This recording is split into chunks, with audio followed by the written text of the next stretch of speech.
to the Moi Boys Dynasty Podcast, the greatest podcast that you didn't want or ask for. And now introducing your hosts, Jake the Gluten-Free Harris and Peter Cheater Pigoo Hot Sizzle O'Donnell. What's up, ladies and gentlemen, boys and girls, children of all ages? The Missouri Aquarium Society proudly presents to you the podcast that you did not want or ask for, the Moi Ploy. Welcome in. All right, boys, we have a few updates on the rookie draft. I want to burn through that really quick, and I really want to talk about some of the myths surrounding the tight end position in Dynasty, and I want to kind of start to pick and pull. This rookie draft just got me thinking about the tight ends. I've just been kind of regurgitating the same thing that I hear all the other content creators talking about, is how like the tight end is a developmental position, and it takes 2, 3, 4 years sometimes before these tight ends really start to break out. So I decided I was going to take a look at that and jump in there and kind of pick that out and see what goes on. So let's get through the rookie draft really quick, and then we'll get into extra fun stuff. All right. Literally, I don't even think anything's happened since yesterday.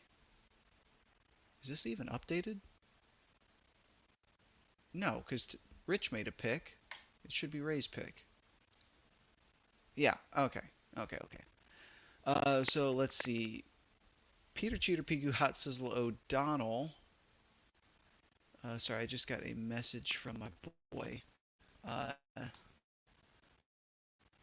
says, "You done for?" Then I said, "Nah, what up?" Might be dropping in some Fortnite here in a few. All right, so let's burn through this so I can jump in some fork knife. Jalen Tolbert, a wide receiver 3 on Dallas, could potentially jump Michael Gallup, who is on a semi-team friendly deal compared to market value for wide receivers right now, which went bananas in the offseason. I think it was mostly set because the big wide receiver free agents, the ones who really got paid, were ones who switched teams and went to a crap situation. And so you have to overpay for talent to come and catch passes from the likes of Trevor Lawrence. Because,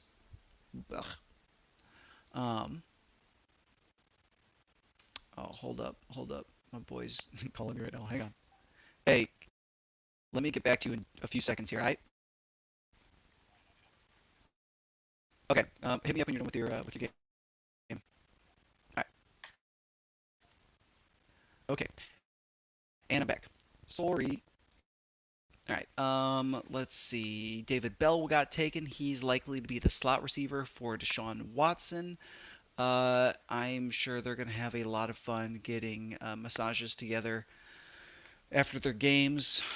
I think David Bell is going to be a really good guy for when Deshaun Watson needs a quick release in game, if you know what I mean. Wan'Dale Robinson, everyone's favorite 5'8", 6'2" on Tinder guy. Wan'Dale, it goes to Rich here. A great pickup. I like Wan'Dale Robinson. There's been some trade rumors with the wide receiver 1, Kadarius Toney in New York. He could immediately jump into wide receiver 1 situation. I'm not too worried about Sterling Shepard or Kenny Golladay, neither of which can stay healthier on the field. At some point, it will be Wan'Dale Robinson and no one else, because Saquon will get injured, Golladay will get injured, and Sterling Shepard will get injured. That leaves Ray on the clock. Ray's got some massive holes in his squad. He needs running backs. He needs wide receivers. He kind of addressed his quarterback situation, but not with anybody who's like guaranteed a starting role here. So Ray has got some work to do. I think he could go wideout or running back here. Given his rebuilding status of his team, I would probably go with running back, because I think that's kind of the value on the board, and then try and trade them if they hit later on this season. But I'm not really doing any sort of like buy and hold strategy with anybody like in the 3rd or 4th round. I'm looking for immediate production or probably getting rid of them. Now, all right. This got me to thinking, because all of our tight ends are still on the board here. Trey McBride. Is it worth drafting him? Is it not worth drafting him? A lot of people say things like, all right, well, I just don't draft tight ends in rookie drafts because I'm just going to be able to trade for them after their rookie year for even cheaper. Yeah, that's probably true. Like Trey McBride is usually going around the 210, 212 in a 12 team league. So the 210 would be about here or here. So it's getting about time for Trey McBride to come off the board. Now, the question is, does taking Trey McBride flush a pick of value? Do you have to hold on to him for 3 years before you know if he's any good or not? So I wanted to do a little bit of digging. I thought, all right, well, let's look at, because tight ends are kind of broken into two tiers. There's like the elite four every year and everybody else. The current top tight ends right now are, where is the season projections? All right, yeah.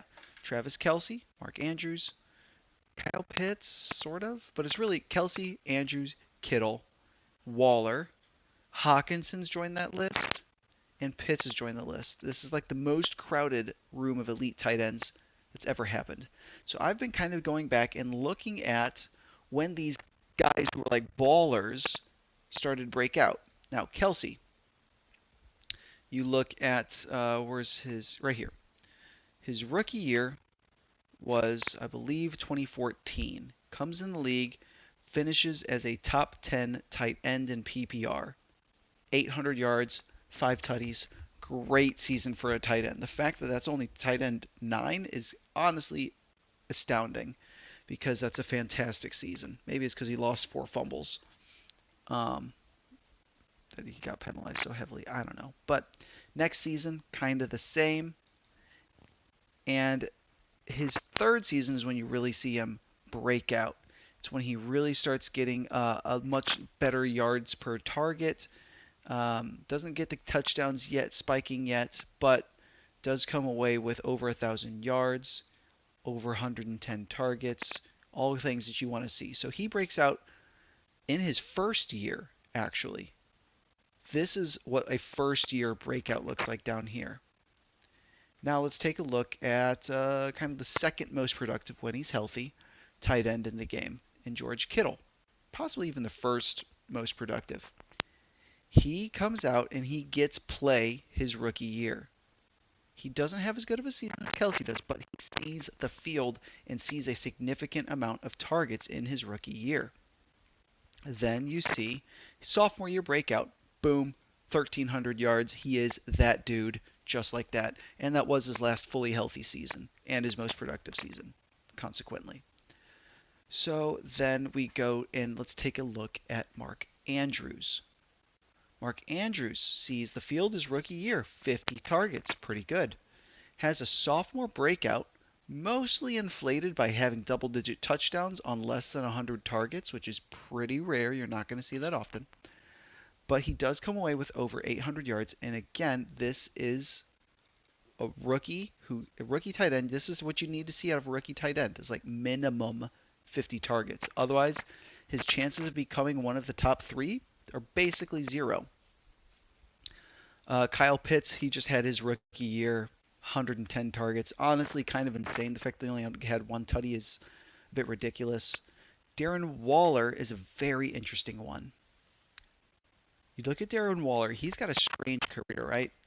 He's down here, rookie year, 6 targets. Next year, 17 targets. What we know now is that he's been battling addiction, 2015, 2016, takes a year of recovery in 2017, 2018, comes back, signs, doesn't get a ton of play this year. I don't know a ton of what was going on with him in 2018, but you see an immediate breakout when he's healthy, got his mind right. He's still battling his addictions, but he's not succumbing to them, and has a wonderful season in 2019. So you see, again, kind of an immediate impact type of player.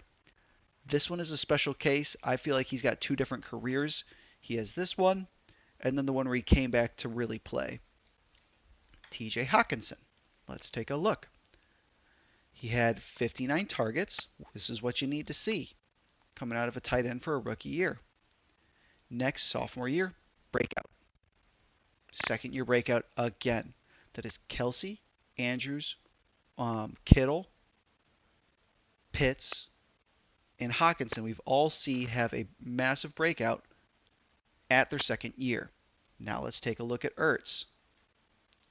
Ertz was a dominant tight end. He was one of those power 4, power 5 tight ends in 17, 18, 19, and was viewed that same way going into 20, but then the bottom fell out on him, and we're still not sure why. And then he resurrected in 2021. Top 5, 112 targets, 700 yards, 5 tutties. Pretty good season. Top 5 tight end. Yeah, last year was extra rough on tight end because of all the injuries, but whatever, he's top 5. So what you're going to want to see with him is his rookie year, 50 targets. Now, I can't remember what Philly's receiving core was like in 2014. I'm not going to go back and do all that research yet. I probably will at some point to kind of contextualize some of these later breakouts. But what you see again is you see an uptick in targets his sophomore year, and didn't get the touchdown volume, but he got 90 targets almost and over 700 yards. That's a breakout season. That's a great season for tight ends. He again doesn't get the touchdowns here, but 112 targets. This should have been a massive signal flare when his targets went up to 90 and then 112. Bing, bing, bing. This dude's going to be elite. I don't think we can really consider like kind of the next. Let's go back in time and look at a tight end who used to be elite and is kind of falling off. Gronk. How does his look rookie year? 60 targets, tight end 9 in PPR, 10 touchdowns. That's honestly insane. And then basically breaks every single tight end record his sophomore year in the league. Never has a better season after that. 330 points from a tight end. It's crazy. It's absolutely crazy. His rookie year, he has a better season than Kelsey's ever had. His sophomore season, he's had a better season than Kelsey has ever had. So what you should be taking away from this is the chances of a guy becoming one of those elite top 4 tight ends, if they're not doing it by their second year, is very slim. The only players we have seen not have a massive breakout their sophomore year are Darren Waller, extenuating circumstances, and Zach Ertz. He didn't break out at the same level, but he also wasn't like, he was good, but like 280 points was his best year ever. And before then, he was way short of that truly elite production, that 250 point production that you're really looking for in an elite season of fantasy football. Just kind of checking the point totals. Yeah, great season here. 210 points. We'll probably set the bar at about 210 points as far as an elite season for a tight end. In which case, Ertz breaks it twice. Tickles the bottom of it once. So he was great, but never quite that same level of elite as those other guys. So coming back to the draft here, let's take a look at some of the tight ends, and let's talk about how maybe I was wrong. Maybe everyone else is wrong in that if you're just looking for tight ends to be a guy, yeah, you hang on to them for 3 years and see if they turn into like a top 10 tight end, someone that's startable daily. You might be able to trade, kind of re-roll, kind of like Jared Cook has been throughout his career, like a Mike Gesicki shaping up to be. David Njoku's an interesting one. David Njoku, actually, let's go back and look at David Njoku.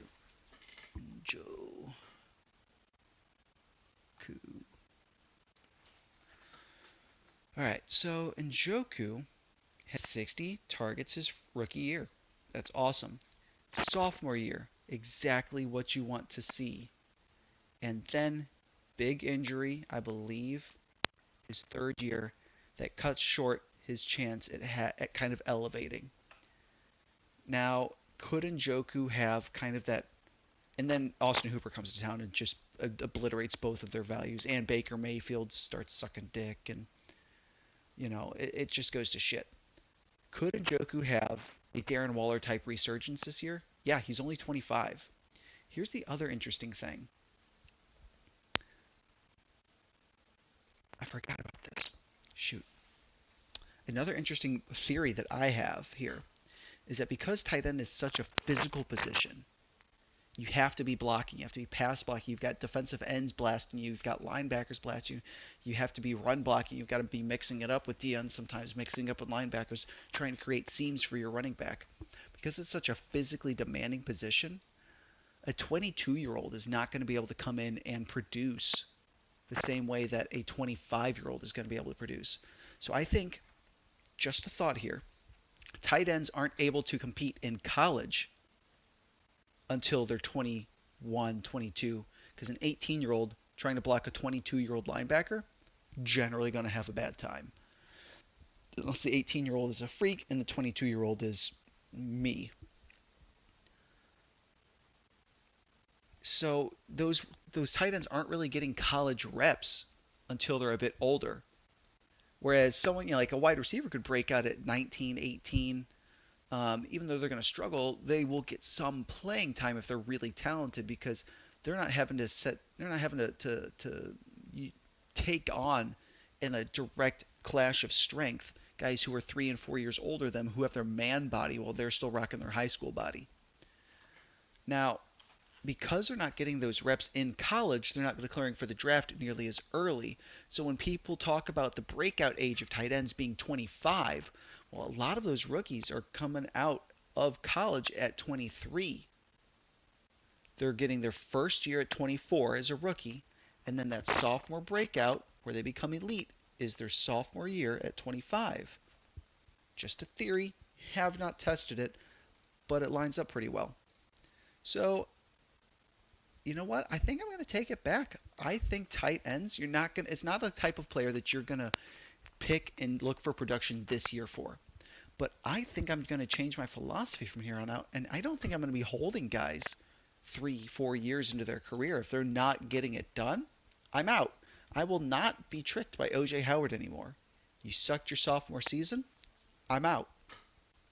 Anyways, that's that theory I've been working on.